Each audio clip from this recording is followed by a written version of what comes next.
할렐루야! 예, 감사합니다. 예. 전에 한번 말씀드렸는데요.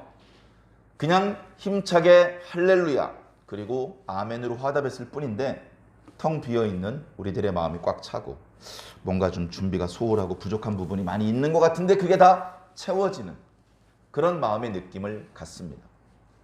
성도 여러분, 이렇게 보면 지금 마음속에 뭔가 좀 부족한 부분이 있어 보입니다.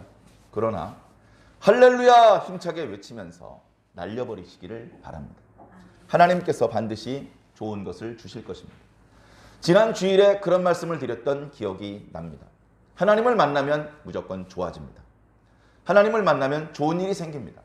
아유, 목사님 무슨 말씀이세요? 하나님께서 칭찬하시고 축복해 주실 때도 있지만 엄하게 책망하실 때도 있어요. 책망받는 것도 좋은 일입니다. 그래서 지난주에 그렇게 말씀드렸습니다. 칭찬은 플러스를 2 플러스로 만들어주는 일이고 책망은 마이너스를 플러스로 바꿔주시는 일이다. 하나님을 만나야 좋은 일이 생깁니다. 오늘 이렇게 모여서 예배를 드리는데 전에 가끔 그런 질문을 받았던 기억이 납니다. 예배를 우리가 하나님 앞에 드리는데 예배를 시작하는 시간, 예배가 시작되는 시간이 언제입니까? 그래도 그런 질문을 하는 성도는요, 영적으로 깨어있는 것이고 영적인 세계, 하나님, 구원, 축복 이런 것에 대해서 관심이 있는 성도들이에요. 정말 기분이 좋았습니다. 그런데 그 질문에 대한 답은 여러 가지로 말할 수 있을 것 같습니다. 여러분, 교회에서 드려지는 예배가 여러 예배가 있잖아요. 새벽 예배도 있고 수요일 예배도 있고. 그래서 오늘 주일 예배를 기준으로 한번 생각해 보시기 바랍니다. 주일 예배는 언제 시작하느냐? 주일 예배는 주일에 예배 드리는 거니까 토요일에서 주일로 요일이 바뀌는 순간 시작됩니다. 이야, 그렇게 생각하는 성도가 있다면 대단한 성도입니다. 이미 날짜가 바뀌는 순간 예배가 시작되었다는 거예요. 주일날 예배 드리는 거니까. 그러니까 그 성도는 주일에 해당하는 24시간이 전체가 예배인 것입니다. 물론 쉽게는 목사님께서 묵도를 하시고 그때 예배가 시작되어서 축도로 예배가 맞춰지면 이제 예배가 끝난 것이다. 그래서 묵도에서 축도까지 1시간에서 1시간 반가량의 시간이 예배 시간이다. 상식적으로는 그렇게 생각하기 쉽습니다. 더러 이런 분도 있습니다. 아이고 무슨 소리야. 말씀이 중요해, 말씀이. 그래서 우리 예배 드릴 때 말씀 시간이 제일 길잖아. 예? 어느 교회나 목사님께서 강단에 서셔서 말씀을 선포하는 시간이 전체 예배 시간 중에 가장 중요한 위치에 있고 가장 비중도 많이 차지하고 있습니다. 말씀이 중요하죠. 그러니까 어떻게 생각합니까? 교회 예배 시간 지각을 했어요. 아이고 또 늦었네. 아이고 어떡하지? 아이고 또 집사님 잠깐만 해가지고 예배실에 들어왔는데 그 집사님이 딱 앉자마자 대표기도자의 기도가 끝나고 목사님께서 설교를 시작하시는 거예요. 그러니까 속으로 생각합니다. 휴, 안 늦었다. 예배가 시작되고 한참 있다 왔는데 안 늦었다는 거예요. 맞는 말이죠. 설교 시간에는 늦지 않았어요. 그리고서 목사님께서 설교 말씀을 마쳤습니다. 그러니까 고개를 팍 숙이고 나갑니다. 집사님, 나 바쁜 일 있어 먼저 갈게. 그러면서 마음속에 야, 나 오늘 예배 알차게 드렸어. 왜? 목사님께서 설교하시는 부분을 놓치지 않고 다 들었다는 거예요. 그래서 그분은 그분 나름대로 말씀이 중요하기 때문에 물론 일찍 와서 준비 찬송 준비기도 하고 또 예배 끝나고서 목사님, 전도사님, 구역장님 이렇게 친구까지 나누고 가면 제일 좋아. 그런 날도 많아. 근데 오늘은 특별히 바쁜 날이고 어떻게 하다 내가 아침에 좀 늦었는데 그래도 다행히 설교 말씀은 놓치지 않고 다 들었으니 알차게 예배 드렸다라고 생각하는 그분의 믿음도 작은 믿음은 아닙니다. 그러나 저는 그런 생각을 해봤습니다. 예배가 무엇인가? 예배가 뭐길래 예배 시작 시간과 마치는 시간을 이야기할 수 있는가? 예배가 뭔지에 대해서 정확하게 해놓지 않으면 그 예배 시간을 규정하는 게 무의미해지는 거거든요. 저는 그렇게 생각합니다. 예배는 하나님 만나는 게 예배다. 하나님을 만나는 게 예배입니다. 그러면 하나님을 만나기 시작해서 하나님과 작별할 때까지 그때가 예배인 겁니다. 그게 예배인 거예요. 자, 하나님을 만난다 그러니까 좀 애매하죠. 애매합니다. 우리가 사회생활을 하면서 사람과 사람이 만나기도 하죠. 그러면 어디부터 만나기 시작한 거고 어디부터 만남이 끝나는 겁니까? 그것도 애매합니다. 애매할 때는요, 좀 구체적으로 생각할 필요가 있어요. 제가 한번 말씀드려 볼 테니까 여러분들 마음속으로 공감이 되시면 아멘을 하시고, 그리고 하나님을 온전하게 만나실 수 있기를 바랍니다. 자, 하나님을 만나는 건요, 내 얼굴과 하나님의 얼굴이 정면으로 마주보는 거, 그게 만나는 겁니다. 교회 왔는데 하나님을 정면으로 보지 않았어요. 하나님도 보니까 다른 집사님을 보고 계시고 나도 다른 집사님을 보고 있어요. 그건 예배당에 들어왔지만 하나님 못 만난 겁니다. 하나님을 만났다는 것은 내 얼굴과 하나님의 얼굴이 정면으로 마주보는 거예요. 그런 상태에서만 축복 또는 책망이 가능합니다. 하나님을 만나야 좋은 일이 생긴다. 축복과 칭찬은 플러스를 2 플러스로 만들고 책망은 마이너스를 플러스로 바꿔주시는 일이다. 그러니까 하나님 만나는 게 좋긴 좋구나.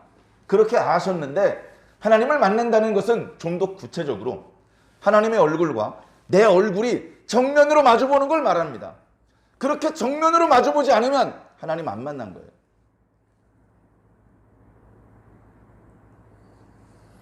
교회에서 말씀을 들을 때도 마찬가지죠. 자주 드리는 말씀이지만 말씀을 귀로 들으면 그게 말씀입니까? 말씀은 귀로 들을 뿐 아니라 눈으로 듣고 얼굴로 듣고 온몸으로 듣는 겁니다. 온몸으로 듣는 거예요. 온몸으로. 하나님을 만날 때 귀만 만날 겁니까? 눈도 만나고 얼굴도 만나고 온 몸과 마음과 영혼으로 만나야 되잖아요. 아우, 저 바쁜 일이 있어서 몸은 못 만나요. 영혼만 만나요. 영혼만. 그렇게 우리 편의대로 하나님을 만나는 것은 곤란합니다.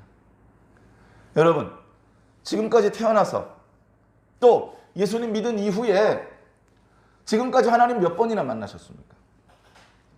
하나님과 여러분이 얼굴과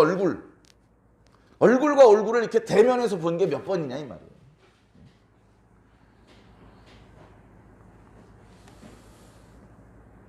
매 예배 드릴 때마다 하나님의 얼굴을 볼 수 있는 여러분들이 되기를 바랍니다.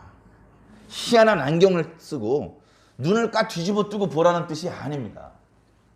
여러분, 아들이요, 아버지에게 죄를 지었어요. 아들이 아버지에게 죄를 지었어요. 큰일 났어.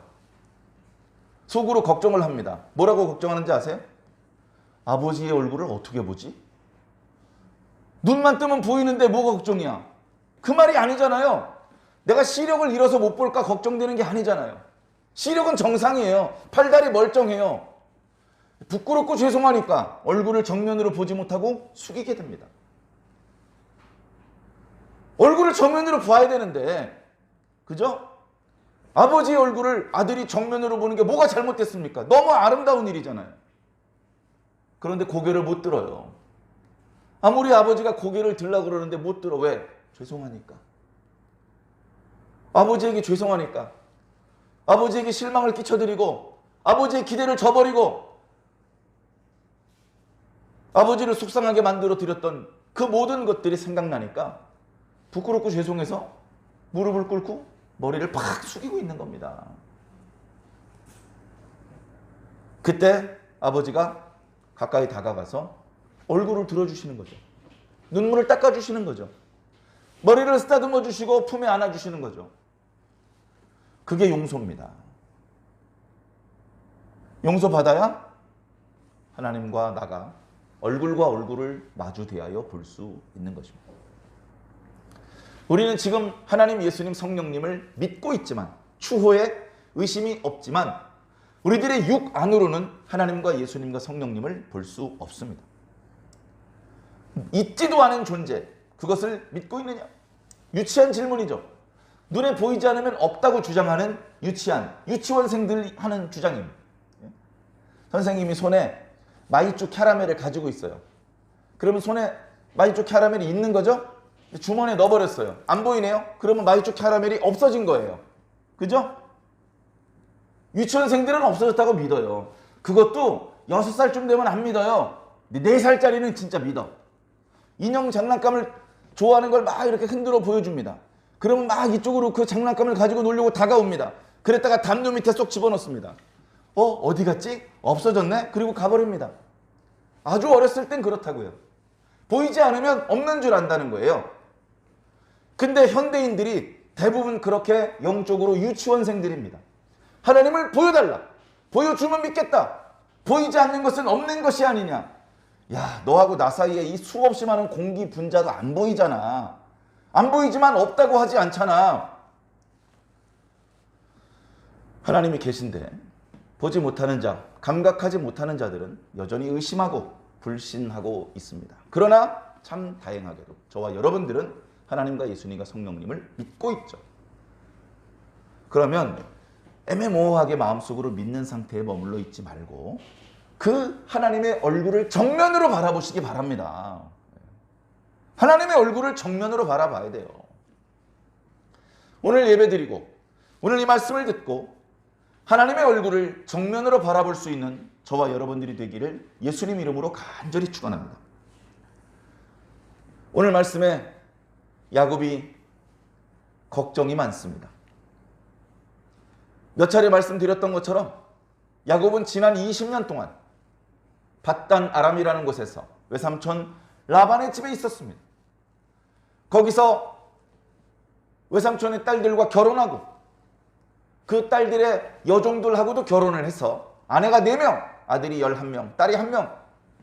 그리고 하나님께서 그를 지켜주셔서 재산도 그 양과 염소의 숫자를 다 헤아리기 어려울 정도로 엄청나게 많은 가축대와 그 가축대들을 돌보는 수십 수백 명의 종들을 거느리는 큰 부족의 족장으로 성장했습니다. 야곱 스스로 성실하게 일한 이유도 있었지만 근본적으로 야곱이 남의 지역에서 큰 세력을 얻을 수 있었던 것은 하나님의 축복이었습니다. 하나님께서 간섭해 주셨고 도와주셔서 야곱에게 그렇게 큰 세력을 이룰 수 있도록 허락해 주신 것입니다. 사실 그 20년 중에서 야곱이 그렇게 큰 세력을 얻게 된 것은 불과 1, 2년입니다. 불과 1, 2년. 처음 14년 동안에는 쎄빠지게 일해봤자 아무 보상이 없었습니다. 외삼촌이 말하죠. 없긴 왜 없어? 내가 다 딸들을 줬잖아.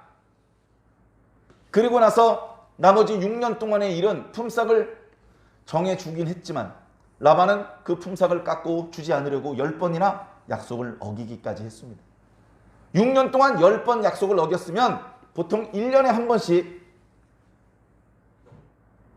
그 품삯을 정하는 것인데 10번을 어겼으면 거의 대가를 받지 못한 것입니다. 그런 상황에 하나님께서 지혜를 주셨고 특별한 능력을 역사해 주셔서 그걸 지금 다 말씀드릴 수는 없습니다만 야곱의 소유가 라반의 소유를 넘어서게 만들어 주셨습니다. 그리고 때가 되었을 때 하나님께서 꿈 중에 말씀하셨죠. 야곱아, 이제 때가 되었으니 일어나라.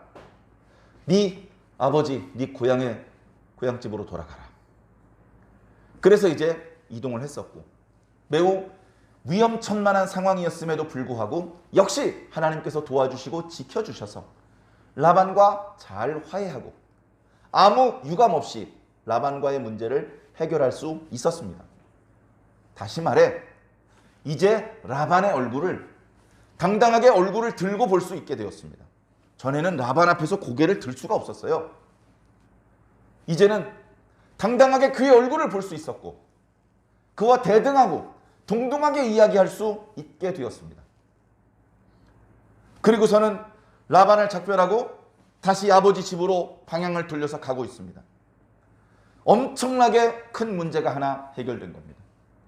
자신이 아버지 집으로 가고 있을 때 언제든지 외삼촌이 수십 또는 수백 명의 군대를 이끌고 자기 뒤통수를 치는 날에는 재산을 보존하는 것은 물론이거니와 생명을 보존하기는 어려워지기 때문에 그렇습니다. 그러나 이제 뒤쪽엔 적이 없습니다. 편안하게 앞쪽을 향해서 가나안 땅을 향해서 전진하기만 하면 됩니다. 그러나 야곱에게는 아직도 풀어야 될 큰 문제가 있습니다. 그것은 바로 에서와의 관계를 해결하는 문제입니다.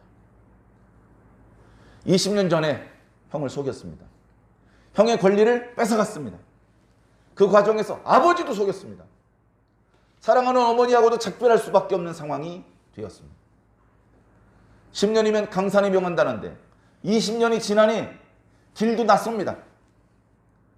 그런 상황 가운데 야곱이 가나안을 향해 가고 있는데 직감적으로 압니다. 형의 허락이 없이 가나안 땅에서 사는 것은 불가능하다. 당시 가나안 땅에서 최고 실력자는 에서였습니다. 에서의 허락 없이 누가 들어와 산다는 것이 어려운 상황이죠. 그런 곳에 야곱이 갑니다. 에서는 사람들이 와서 에서 형님 여기서 좀 양들 풀 좀 뜯어 먹길 테니까요 좀 허락해 주세요. 여기 양 통통한 거 10마리 형님 가지시고 여기서 좀 다른 양들 풀 뜯기고 물 좀 먹이고 지나갈게요. 그래 고생들 많다. 그렇게 해야 되는데 딴 사람은 몰라도 야곱은 받아주기 싫었을 것입니다.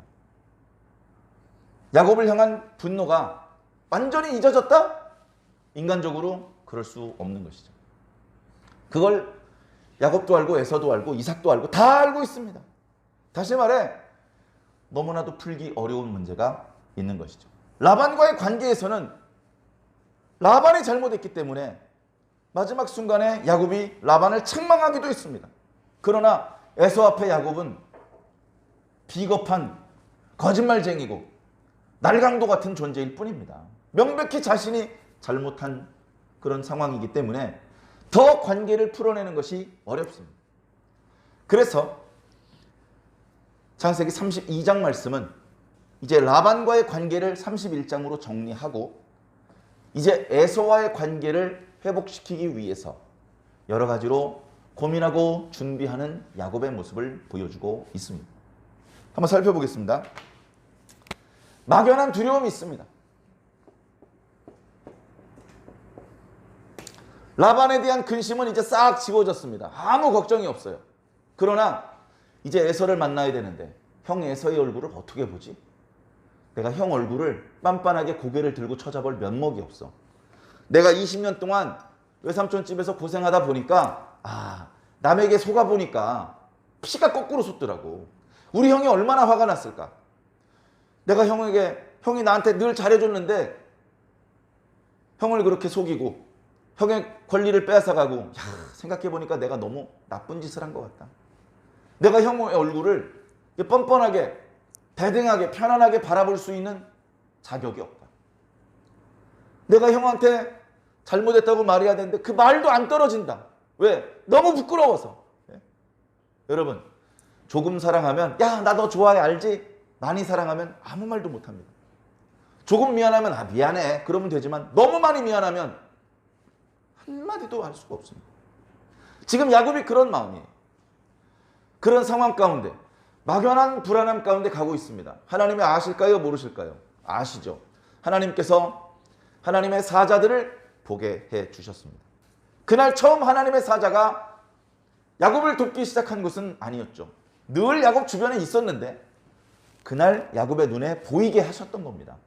하나님의 사자네. 보는 순간 알았습니다. 왜? 처음이 아니었거든요. 아버지 집을 떠나서 하란 땅으로 가는 중간에 루스라는 마을 옆에 노숙하고 있을 때 밤의 꿈 중에 하나님께서 찾아오셨거든요. 자기 머리 위에 사닥다리가 있는데 그 사닥다리를 따라서 하나님의 사자가 오르락 내리락 하는 것을 보았거든요.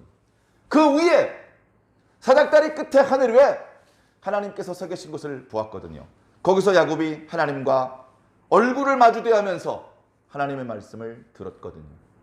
그래서 그때 봤던 하나님의 사자네 마음속으로 느꼈습니다.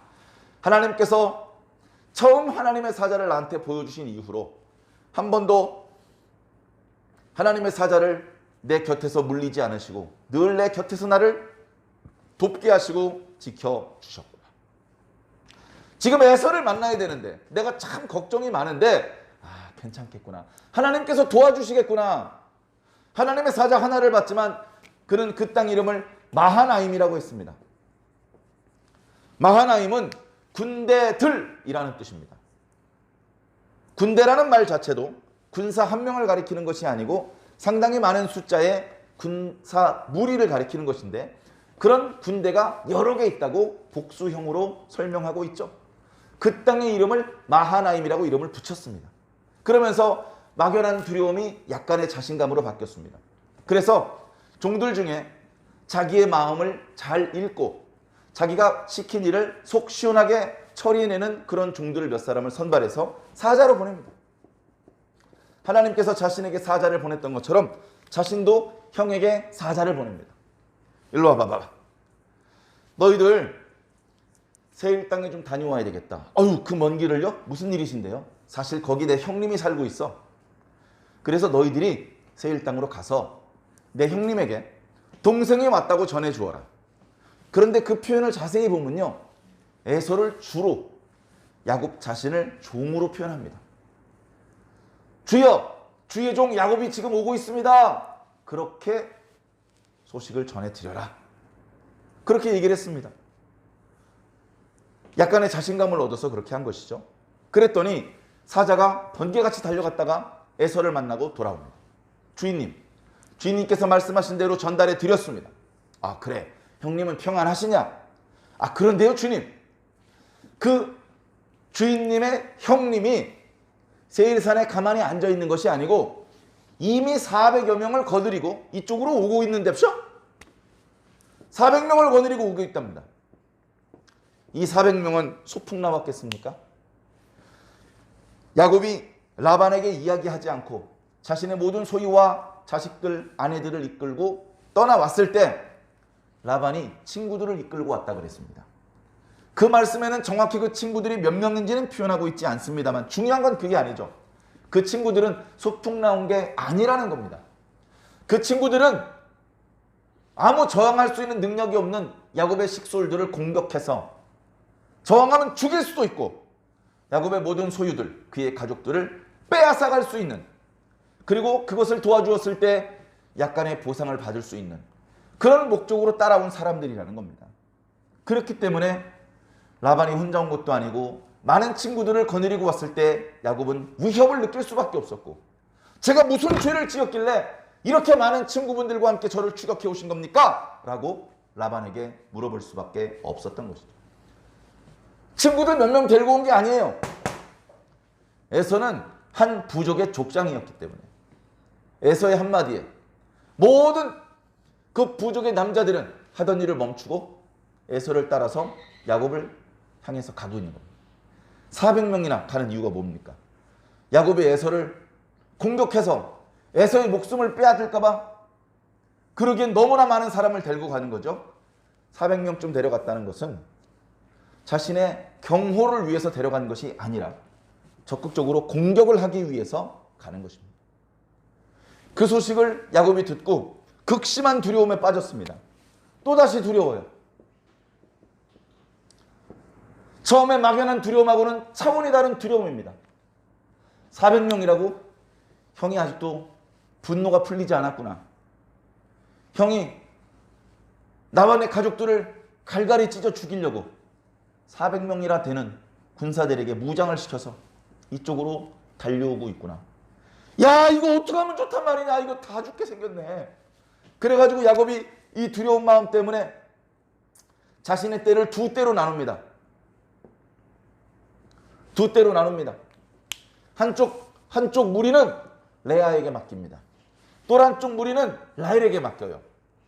그래서 아내를 둘씩 나누고 그 밑에 자식들을 나누고 그리고 그 밑에 많은 종들과 가축대들을 나눕니다. 크게 두 떼를 나눕니다. 나누는 이유는 간단하죠. 혹시 형이 400명을 이끌고 한쪽을 습격을 하면 사람들 다 죽고 가축 뺏기는 거죠. 그러면 나머지 한쪽이라도 살려야 되겠다. 근데 가만히 생각해 보면요, 나머지 한쪽도 살릴 수 없습니다. 여자들이 한쪽은 라헬이 대장이고 한쪽은 레아가 대장인데 저쪽에서 400명 이끌고 말 타고 달려오고 있는데 가축들 이리저리 끌면서 얼마나 민첩하게 도망갈 수 있겠습니까? 곧 벌미를 잡혀서 잔인하게 죽임을 당하고 모든 것을 빼앗길 수밖에 없는 상황이죠. 그걸 뻔히 모르지 않을 텐데 너무나 마음속에 불안감과 두려움이 크니까 야 일단 두 대로 나눠봐. 그렇게 해서 두 대로 나눕니다.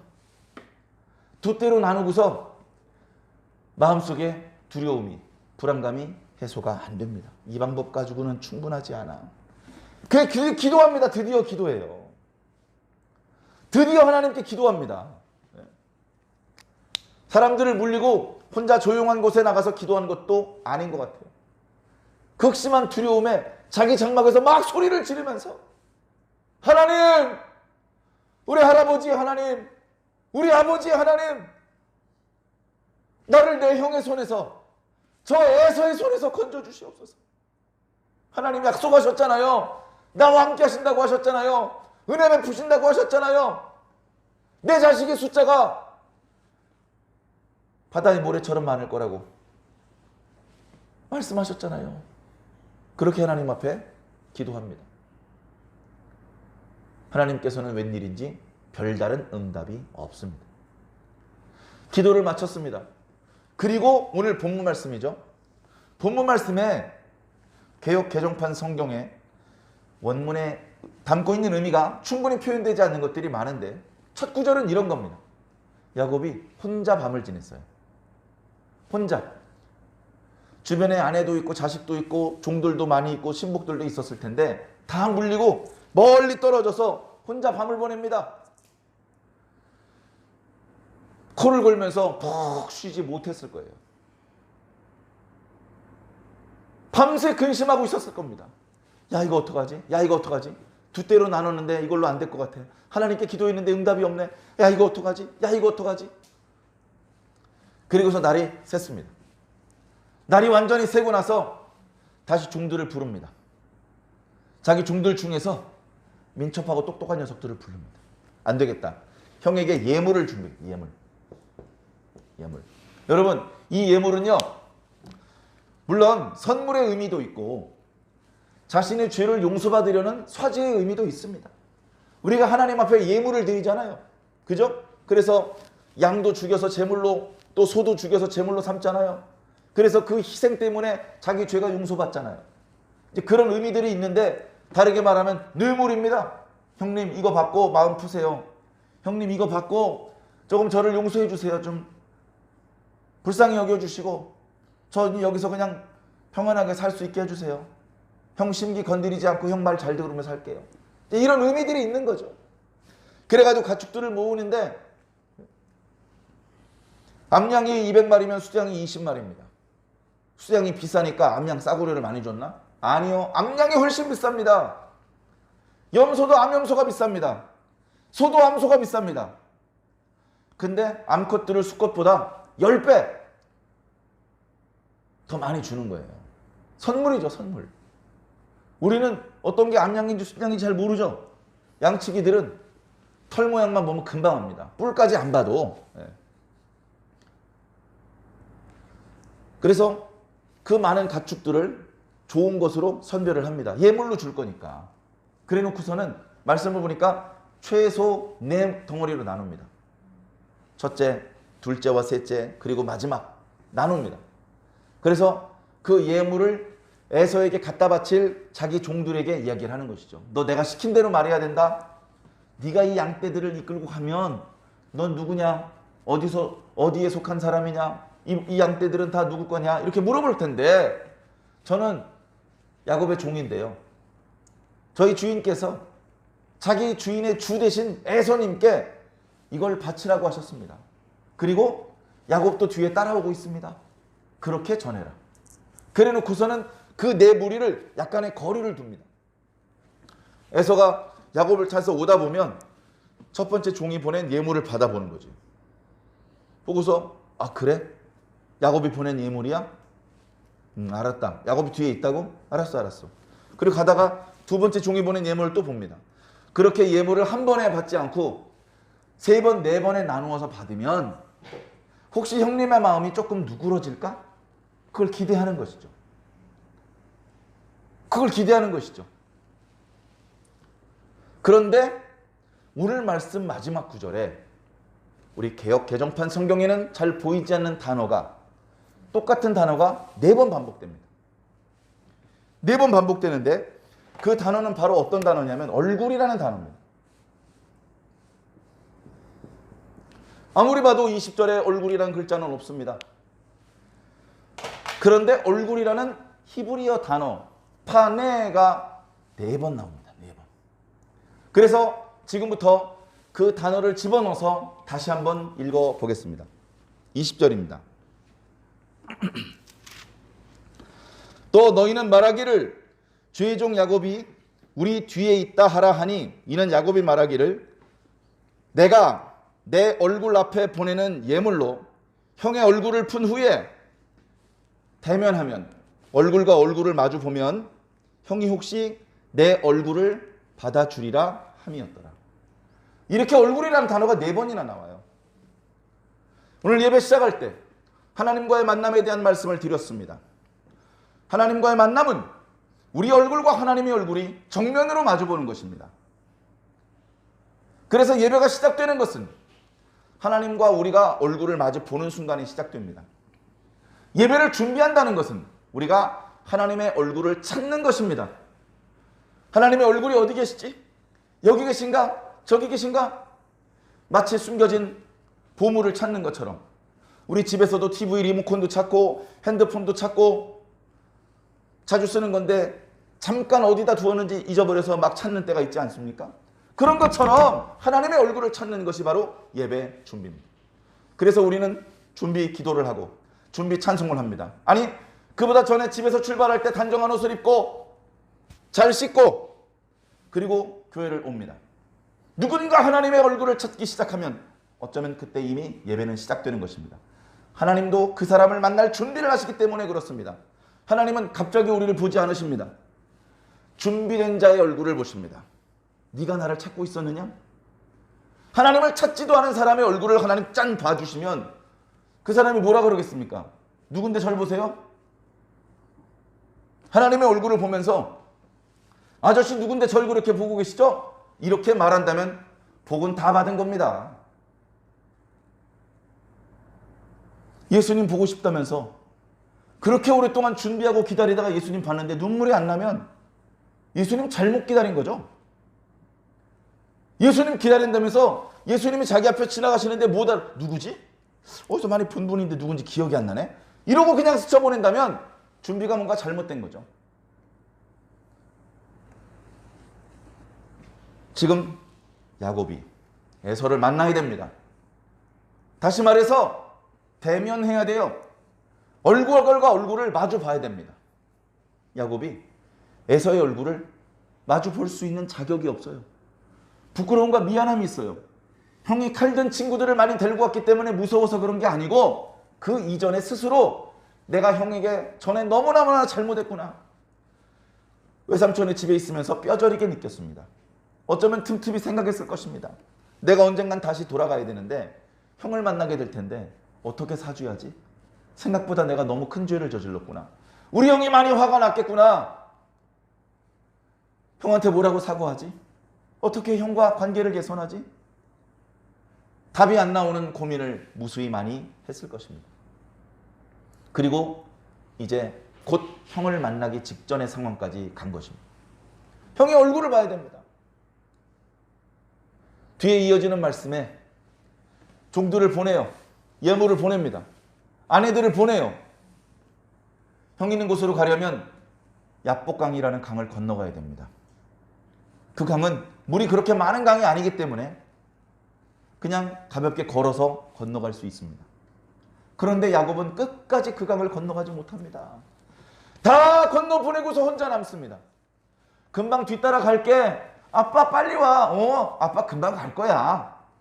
그래 놓고서는 차마 그 강을 건너가지 못합니다. 이거 어떡하지?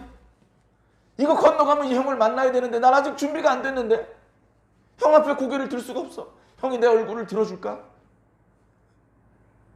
오늘 말씀 맨 마지막 구절에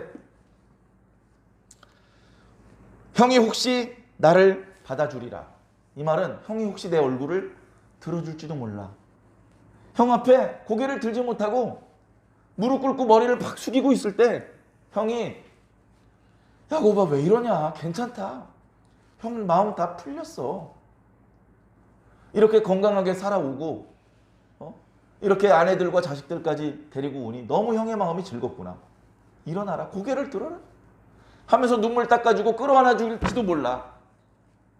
그렇게 되기를 간절히 소망하고 있는 것이죠. 혹시 여러분들은 관계를 개선해야 되는데 도저히 어떻게 개선해야 될지 모르는 그런 상대가 있지는 않습니까? 그 상대가 학교 선배고 직장 동료면 그냥 불편해진 관계대로 끊고 살면 되는데 도저히 끊을 수 없는 가족과 의도치 않게 관계가 불편해져서 그 관계를 다시 풀어야 되는데, 이번 명절에 만나야 되는데, 이 다음에 한번 내가 도움을 받아야 되는데 그걸 해결하지 못하고 전전긍긍하고 있는 그런 상황은 혹시 아니십니까? 성경에는 그 방법이 분명히 나와 있습니다. 이어지는 말씀 21절 이하에 보면 21절에도 얼굴이라는 단어가 있어요. 우리 눈엔 잘 안 보이죠? 그 예물은 그에 앞서서 보내고, 다시 말해서 그의 얼굴 앞에서 보내고, 이런 뜻입니다. 그래서 다 건너 보내고 하나님의 사자와 씨름을 합니다.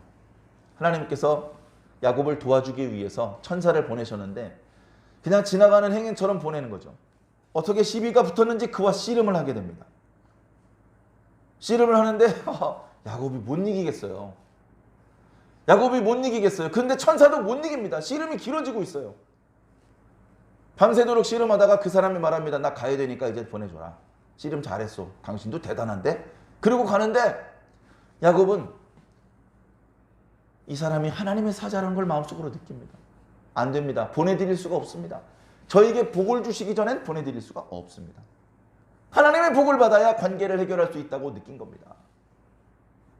절박한 심정으로 압도적으로 그를 이길 수 없는데 그의 다리를 놓아주지 않습니다. 그랬더니 날 밟기 전에 가야 되는 대로 하면서 야곱의 엉덩이를 때리는데 엉치뼈가 탈골을 했습니다.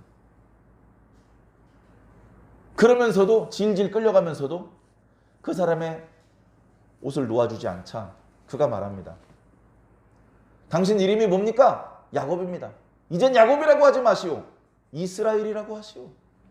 새 이름을 줍니다. 야곱이요, 배포가 대단해요. 야곱이 뭐라 그럽니까? 당신 이름은 무엇입니까? 당신의 이름은 무엇입니까? 가르쳐주지 않습니다. 가르쳐주지 않고 그는 떠나갑니다. 야곱은 하나님께 복을 받았어요. 새 이름을 받았어요. 야곱은 이제 형을 만날 수 있는 새로운 용기가 생겼습니다. 그리고 해가 떠오릅니다. 저쪽에서 형이 오고 있는데 형이 오는 쪽에 해가 떠올라서 붉게 물들었습니다. 그 땅을 야곱이 이름을 붙이기를 브니엘이라고 했습니다. 브니엘은 하나님의 얼굴이라는 뜻입니다. 얼굴이라는 단어가 많이 나오죠. 그 뒤에 이어지는 말씀 이제 주중에 묵상하실 텐데 야곱이 형의 얼굴을 보니까요 천사의 얼굴 같이 보여요. 할렐루야. 그러면 관계 다 해결된 겁니다. 우리말의 얼굴은요, 그 사람의 정신이 지나다니는 통로, 굴이라는 의미를 가지고 있습니다. 그 사람의 얼이 드나드는 통로라고요. 굴이라고요. 굴. 그 얼굴을 통해서 그 사람의 정신이 보입니다. 분노하고 있는지 즐거워하고 있는지 숨기려고 해도 잘 안 되게 묘한 그림자가 느껴지기도 합니다. 우리는 그 얼굴을 통해서 그 얼굴을 하나님으로 향해야 돼요. 그 얼굴을 통해서 하나님을 찬양하고 감사하고 잘못한 게 있으면 회개해야 됩니다. 하나님의 얼굴을 보지 않은 자리에서 벌어지는 일은 다 무효입니다. 여러분, 요즘엔 연극을 보기도 어렵고 교회에서 연극 발표도 많이 없어졌는데 연극의 특징이 뭔지 압니까? 조명이 자신을 비춰줄 때 그때 액션을 취하고 대사를 하는 겁니다. 조명이 꺼져 있는 곳에서 한 액션은 다 무효입니다. 하나님께서 우리를 보시는 동안에만 우리의 기도가 하나님께 상달될 수 있고 우리의 찬양이 하나님께 상달될 수 있습니다. 그래서 하나님의 얼굴이 우리를 향하고 계신 것이 어마어마한 축복입니다. 다름 아닌 하나님의 얼굴이 축복의 통로입니다. 그리고 우리의 얼굴이 그 축복을 받아내는 깔때기예요. 방향이 정확히 일치해야 하나님의 좋은 것을 우리가 받을 수 있는 것입니다. 여러분, 먼저 하나님의 얼굴을 보셔야 됩니다. 먼저 하나님의 얼굴을 봐야 도저히 얼굴을 볼 면목이 없는 사람을 찾아갈 수 있게 되는 것입니다. 나 혼자 가면 무서워서 아무것도 할 수 없습니다. 하나님과 같이 가야 됩니다. 야곱이 하나님과 같이 에서를 찾아갔을 때 에서는 칼을 내려놨습니다. 긴장했던 몸과 움켜쥐었던 칼을 버리고 무장해제된 채 야곱과 얼싸 안아서 펑펑 웁니다. 야곱과 따라왔던 사람들이 칼을 움켜쥐면서 칼을 빼라고 하면 내가 1등으로 달려가서 다 죽여야지. 이렇게 준비하고 있던 친구들이 형 뭐 하는 거야?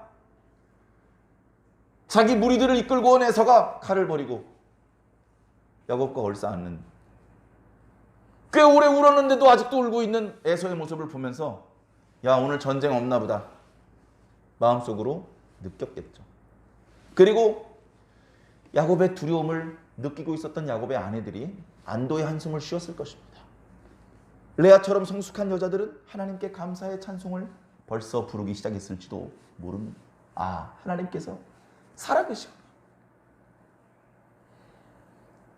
하나님께서 뭔가 해주시고 계시구나. 사랑하는 성도 여러분, 자기를 바라보시는 하나님이 없는 사람은 불쌍한 사람들입니다.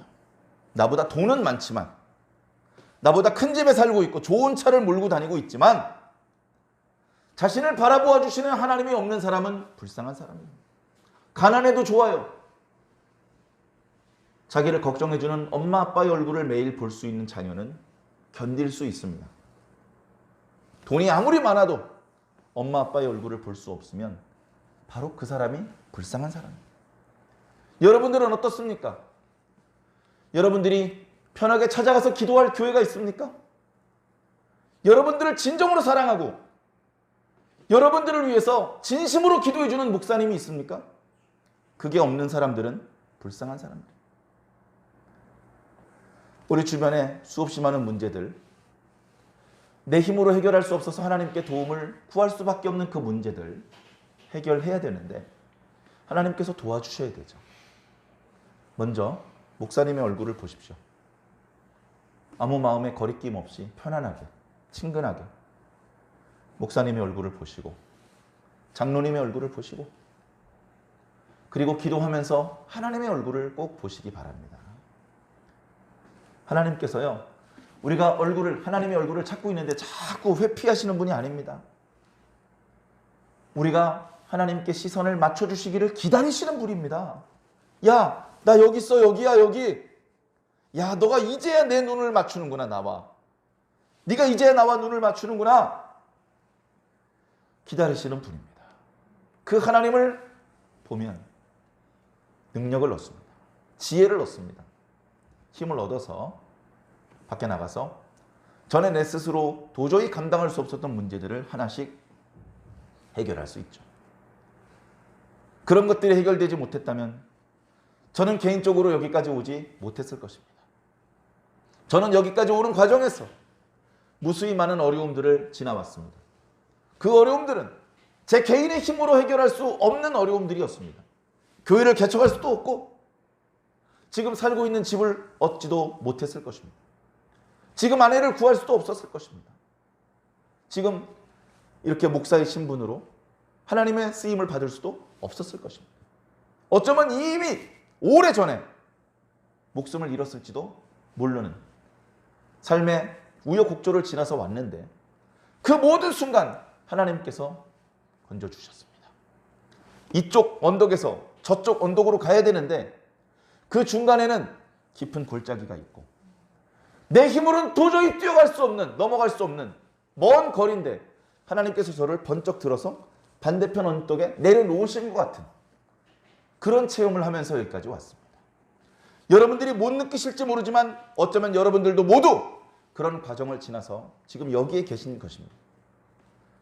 우리에게는 하나님의 얼굴이 너무나 절실합니다. 그거 없으면 이제 살 수 없습니다. 오늘도 하나님의 이름을 부르시고 하나님의 얼굴을 찾으시고 하나님의 얼굴과 우리의 얼굴이 정면으로 마주보는 과정에서 엄청난 하나님의 축복을 받고 용서를 받고 힘과 지혜를 얻어서 이제 교회문 열고 나가면 사실 세상은 빡센데 그런 험악한 세상 속에서도 어린 양의 신부로서의 순결을 잃어버리지 않고 이 악한 세상에 맞서서 세상이 감당할 수 없는 신앙인으로 살 수 있게 되는 것입니다. 예배 드릴 때마다 그 능력을 받으시기를 바랍니다. 기도할 때마다 그 확신을 얻으시기를 바랍니다. 이번 한 주간에도 나 혼자 외롭게 힘겹게 진행하는 것이 아니라 하나님과 함께 주님의 손을 잡고 주님께서 말씀하신 그 방법들은 매우 미련한 방법 같은데 허이고 그 방법대로 하니까 되네요. 그 방법대로 해도 되네요. 주님 더 잘 되네요. 이렇게 고백할 수 있는 저와 여러분들이 꼭 되기를 예수 그리스도 이름으로 간절히 축원합니다.